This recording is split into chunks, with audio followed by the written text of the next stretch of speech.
Apabila tiga orang geng-geng Mak Andam ni sekawan, selalunya dia orang ni bukan satu tempat kerja pun. Macam ada job-job lebih kan. Macam aku ada job, aku cakap, kau free tak malam ni? Asal kau boleh kan make-up ni semua? Boleh. Kau boleh tak buat cameraman ke apa? Boleh. Jadi dia main petik siapa yang free lah. So dia orang bertiga ni daripada Kuala Lumpur nak ke satu destinasi di sebuah kampung. Jadi ada perkahwinan yang melibatkan satu adat lah. Dan dia ada kat situ ada adat pantalarang dia. Jadi dia orang tak biasa dengan benda-benda macam tu. Jadi ditawarkan dengan harga yang boleh katakan wow, hebat ni kan. Jadi dia pun pergi macam biasalah, hari Jumaat malam dia orang dah pergi, dah start jalan. Nak kereta daripada tu sampai ke highway. Lepas tu ada kakak ni, seorang adjuster. Kakak ni nama dia kita letakkan nama Suria lah. Suria aja. Jadi Kak Suria ni alam, sorry terbelahak. Angin banyak. Jadi tak macam mana nak jadikan cerita, dia orang pun pergilah ke kampung tersebut. Kampung tersebut dalam. Benda apa belakang abang tu? Mikrofon. Bahaya, gilisim, takut ada makhluk lain yang datang mengajak. Teringat kes satu keluarga yang kena bunuh dengan anak dia belajar pakai buku je. Itulah kita takut tu. Tu sebabnya kita kena berguru kan. Macam mana pun kita kena, bukan berguru tu maknanya kita pergi hari-hari rumah orang tu kita berguru ke apa, tak. Berguru ni sebenarnya ada orang macam kita yang lebih bijak pandai, yang kau kena tanya pada dia, tak kisah siapa-siapa. Abang tahu tak tentang ni? Dia kata dia tahu je, tanya.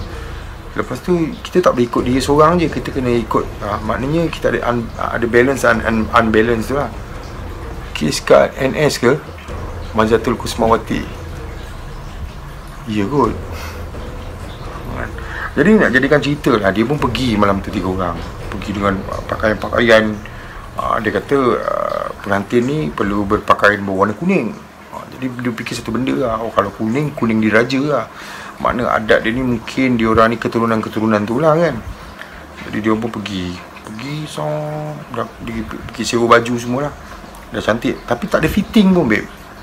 Tak ada fitting. Macam sebagai contoh, kalau pengantin ada fitting ni tak, dia just tunjuk gambar je. Perempuan dia cutting macam ni, lelaki dia cutting macam ni. So dia orang pun ambil baju tu, pergi sampai betul-betul waktu dia ialah sebelum maghrib masa tu. Dan dia kata kenduri kendara dia ialah Jumaat malam Sabtu. Maknanya kalau Jumaat malam Sabtu tu ada kenduri just bersanding biasalah. Maknanya dia orang dah kahwin dah petang tu.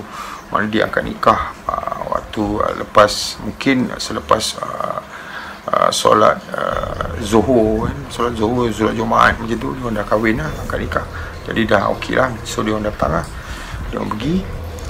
Bila kali pertama jejak dekat situ, dia kata, apasal dalam sangat kau sini kan. Dia kata kan, macam kampung betul lah. Memang orang kata kampung, abak ni kampung kan. Orang kata kalau dalam pukul 6 tu dah tak ada orang dah. Kan. Nak nampak orang kayu basikal pun, ni orang ke apa ni? Macam tu lah. Jadi dia melalui, balik tu dia melalui highway kan? Highway. Lepas tu dia keluar betul-betul dekat adalah dia keluar. Jadi sebab aku tak nak cerita pasal dia ada berkenaan dengan adat-adat ni semua kan. Jadi masalah sikit. Tapi korang tahu kan kalau adat tu di mana, yang beradat ni kan. Masuk suku, separuh suku kan. Separuh je kan.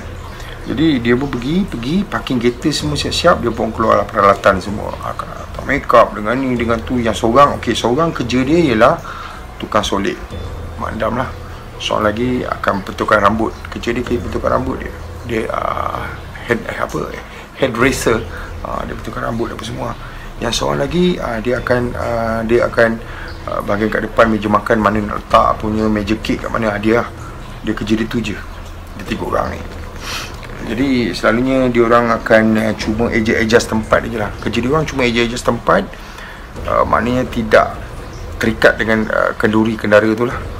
Jadi dia akan tunjuk-tunjuk je lah. Sekarang ni meja ni macam ni. Lepas ni ada apa? Lepas ni dia akan tulis itinerary, tentatif dia apa. Dia orang akan ikut majlis tak ikut lah. Jadi tak macam mana dia bila dah masuk sana je, dia pun masuk rumah dia, rumah macam rumah agam lama tau. Tahu tak rumah agam? Rumah agam ni macam rumah banglo tapi bentuk lama dan panjang. Dia panjang macam tu. Lepas tu ada bilik macam tu lah. Jadi masa dia nak masuk kat rumah tu, dia dah atur parking semua, dia naik atas rumah tu. Tapi dia pelik, dia kata. Salah seorang daripada mereka cakap, macam suram lah rumah ni, dia kata kan. Suram suram lah. Macam seram pun ada, suram pun ada, serun pun ada kan. Alah, kita ni je lah, kata kan. Buat kerja kita je lah, okey lah. Yang mamat seorang tu dia duduk sibuk tengok kursi meja semua, cukup tak kursi meja berapa apa semua. Okey, sekarang ni dia makan beradab dekat sini. Kan, okey, ini kat sini. Dia kerja tu, dia duduk kat bawah je lah. Ada macam satu floor bawah tu kan. Dan seorang mamat ni dengan dua orang lagi ni terus pergi kat bilik pengantin. Bila masuk bilik pengantin tu, diorang agak terkejut jugalah. Dia kata, asal bilik ni gelap? Gelap tu maknanya bukan tak ada lampu kan, kat monceh je. Budak lagi tu belajar silat tak habis, itu saya dengar. Okey, ya ke? Tak tahulah kan. Tapi tu macam mana bila dia masuk dia tengok gelap. Aku cakap ni 9 pula. Tiba-tiba tengok gelap. Lepas tu kain hitam penuh. Bila dia tutup segala lubang cahaya daripada luar, dia tutup. Tapi lampu lah, pasal lampu. Tapi gelap sangat. Dia tutup dengan kain hitam, dengan pintu pun tutup kan. Lepas tu yang mamat seorang ni pun cari, cermin tak ada tak ada cermin. Sambil cerita layan suria lu. Mimi. Okey, bagus, terbaik tu. Jadi dia pun tak macam mana. Dia kata, pasal apa tak ada cermin, tak ada apa ni kan. Rupanya layan suria lu tu apa? Radio suria ke layan suria? Jadi tadi mana dia masuk, dia tanya cermin. Lepas tu Kak Suria ni, Kak Suria ni cakap apa? Tak ada, sini memang tak ada cermin. Sebab adat dia orang memang tak boleh. Sebelum orang kata apa, pengantin tu make up sebelum tak boleh tengok cermin. Oh ya ke? Tak apalah kalau macam tu. Dia pun make up. Jadi percayalah kat saya ni, percaya. So memang pun make up. Seorang ni pun sikat rambut, pakai tu semua, spray nak jadikan sanggul apa semualah. Sekarang kita macam mana sikat apa semua. Tiba-tiba kan member dia cakap apa, macam nak sembang lah dengan pengantin perempuan ni. Tapi pengantin perempuan ni jenis macam senyap, tengok setempat dia tu. Macam tak nak, orang kata tak nak berinteraksi lah, orang kata kan. Macam senyum-senyum, macam nak tak nak je macam tu kan. Hai Alia, Assalamualaikum. Waalaikumsalam. Jadi dia pun, sorry Alia, yang ni Aziz minta ulang balik cerita ni kan. Aku ulang balik lah. Terpaksa ulang. Lepas tu tahu macam mana member duduk ni semua dah settle semua, dah bagi pakai baju semua. Dia pun pakai lah baju kat persalinan semua warna kuning. Cantik lah kan, perempuan ni cantik. Tapi pelik dia kan, bila perempuan dia orang cakap, dia berdua sembang dalam dia tu, cantik pengantin ni kan. Tak payah make up boleh cantik lah, dia cakap macam tu kan. Tu lah memang cantik lah, dia macam cantik dia. Dia macam tu. Jadi macam ni Pak Mamat dah singgah. Okay, sekarang ni nak setting buat rambut. Jadi member dah habis kerja lah, tapi dia touch up lagi kat muka, dekat kening-kening semua dia touch up lah kan. Sekali yang member ni pun sikat. Tiba-tiba sampai kat pangkal peha pula, leher tu. Sikat tu melekat babe. Dia tarik macam apa pasal ni kan. Melekat pula sikat tu kan. Bila melekat, rupa-rupanya ada paku kat situ babe. Dekat tengkuk tu ada paku. Sebatang paku di tengkuk itu. Jadi member tak macam mana kan. Alamak, dah cemas. Paku. Dalam hati cakap, satu terfikir bang, bila dia melekat kat paku tu, macam sikat tu dah melekat dekat paku. Kau bayanglah macam tukul besi tu, kuku kambing tu melekat kat paku. Ada macam tu. Nak cabut paku tak boleh kan. Jadi macam tu. Bila dah macam tu, hati dia bergolak lah. Alamak, takkan langsui. Dia cakap macam tu. Kak Lang ke ni? Dia cakap kan. Jadi tak macam mana, dia macam terkuat sikit lah, tertarik sikit sikat tu, macam krap macam tu tau. Tiba-tiba perempuan tu macam terkejut tau, macam bengis tau. Tengok dia, member yang tukang touch up ni, apa pasal ni? Dia macam tu, pasal ni? Tak, dia pandang macam tu. Dia senyum, dia geleng kepala macam tu je. Member pun cepat-cepat lah kan, sanggulkan, papok.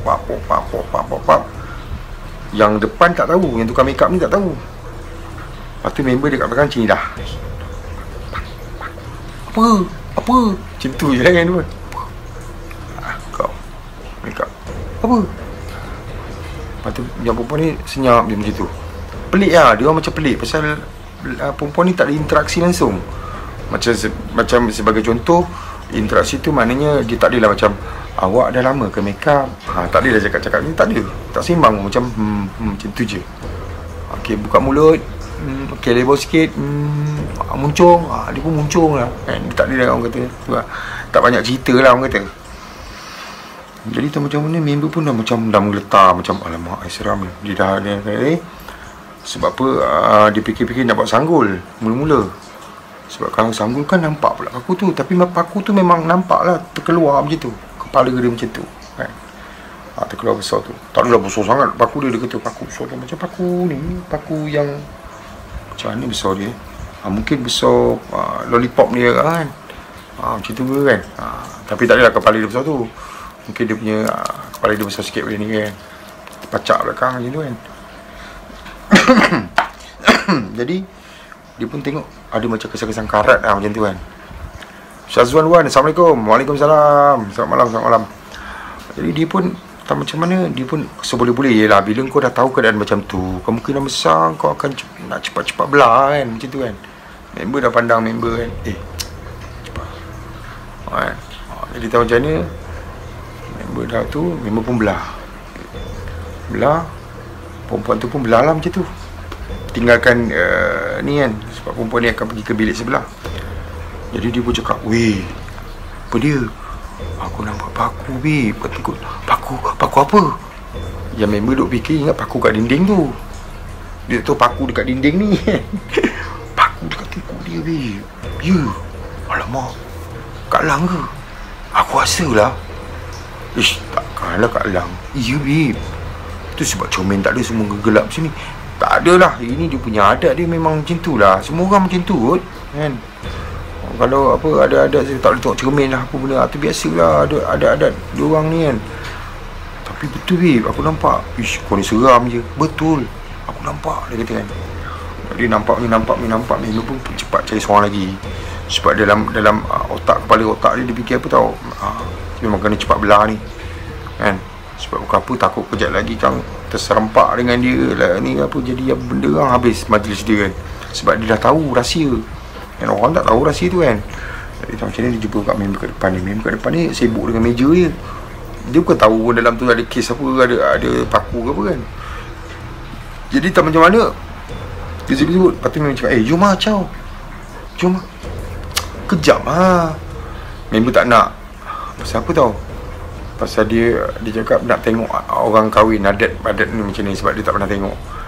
Ada, jom lah, caw lah, belah. Dah siap kan? Dah siap dah. Jom lah. Lepas tu tiba-tiba Kak Suriana yang datang. Asal? Tunggulah dulu. Alah, korang ni baju-baju korang nanti macam mana? Tak apa, dia kata nanti kalau akak pergi KL, kakak tak balik kot, nanti akak bawa lah sekali, tak ada hal lah kan. Sebab kita orang pun ada majlis, ada kelentong-kelentong lah kan. Ada majlis ni lagi ni, nak tolong ni. Janganlah macam tu. Lepas tu member yang seorang tak tahu ni, tak, relax lah, kita tengok dia orang ni, mana tahu ada malam ni cak-kuncak ke apa kan. Tak ada cak-kuncak tu kan. Macam tu kan. Macam mana tahu macam mana, relax. Lepas tu member macam sikit-sikit, jom lah. Sekali mungkin Kak Suria tu nampak macam dia orang tak selesa tau. Tak apalah kalau korang semua nak balik, sekejap akak ambil duit, bubur dalam satu sampul surat, letak kat tangan gitu. Letak kat tangan. Lepas tu jom, caw. Dia orang naik wajar kan, bawa barang-barang dalam kereta semua, pap. Balik ikut highway lah. Nak pergi jalan ke highway tadi tu. Tapi tak macam mana kan, tiba-tiba dia orang macam gelap tau, macam sesat tau. Dia orang sesat macam apa ni kan, tak tahu ke mana arah highway tu, tak tahu. Jenuh masa tu lah. Alamak, macam mana ni weh? Bukan pasal sesat tu, sebab sebelum tu dia orang dah sembang-sembang lah. Dia kata apa tau, weh, kau tu tak, apa dia, tadi kan masa aku ni sikat-sikat rambut tu, tiba-tiba paku tu dekat belakang tengkuk. Belakang tengkuk? Lepas tu dia cakap, selalunya kalau kat belakang tengkuk ni 2 je babe, satu pontianak, satu lagi langsui. Bila dia sebut langsui, tiba-tiba babe, kan, dia jadi macam sesat, dia jadi macam gelap, dia macam berpusing-pusing kat arah tu je. Member dah cemas lah, apa pasal kita jalan ni je sama ni babe, kan, tak keluar-keluar, mana highway kau? Entah, aku rasa berjaga jam ni dekat jalan ni, kita macam sesat ni. Sekali tu macam mana member terfikir satu benda. Dia kata, mana tadi barang-barang yang kau touch up muka dia tadi? Ada? Buang. Buang? Asal kena buang? Buang lah. Kau gila, kau kalang tadi punya ni. Cuba. Lepas tu member pun berhenti kat tepi. Sebab gelap tau. Dia tak nampak. Lampu jalan tak nampak. Cuma kereta dia punya lampu tunjuk jalan tu je. Kan? Dia jadi gelap. So buang. Dia berhenti kat tepi. Dia buang. Dia tak kira dah ada pokok besar ke, ada apa lintas pun peduli kan.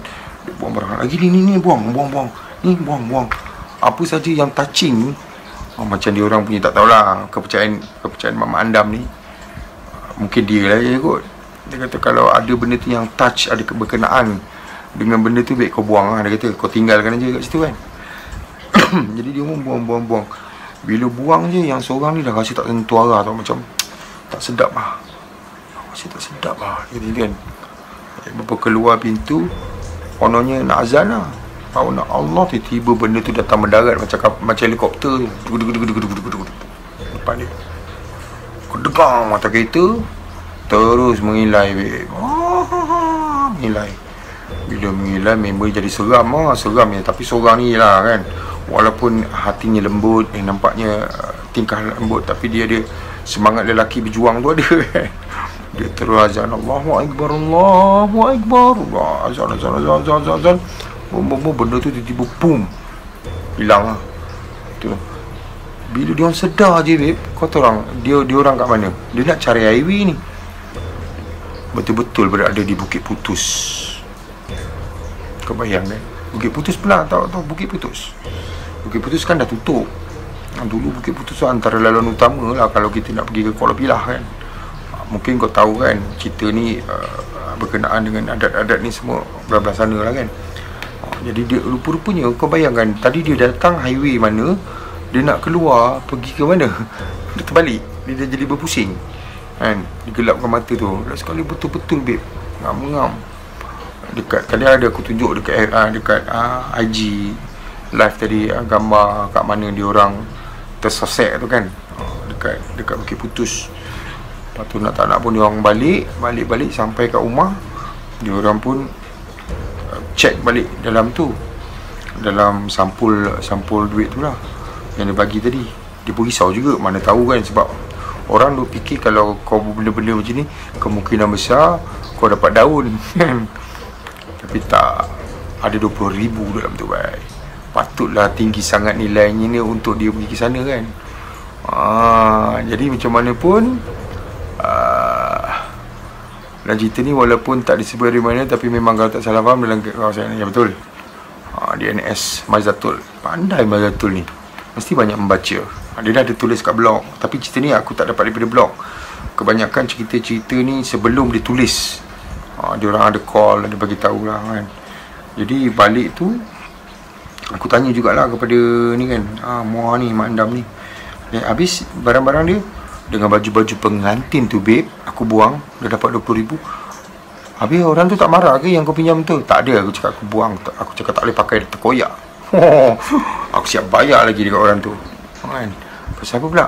Yelah, kan kerja lagi mana tu mengarut dalam kedai tu kan. Tak pasal-pasal sebab dia pakai baju tu. Betul juga aku cakap kan. Jadi dia pun buang semua. Kasut ke apa ke, semua dia buang, apa saja berkenaan tu.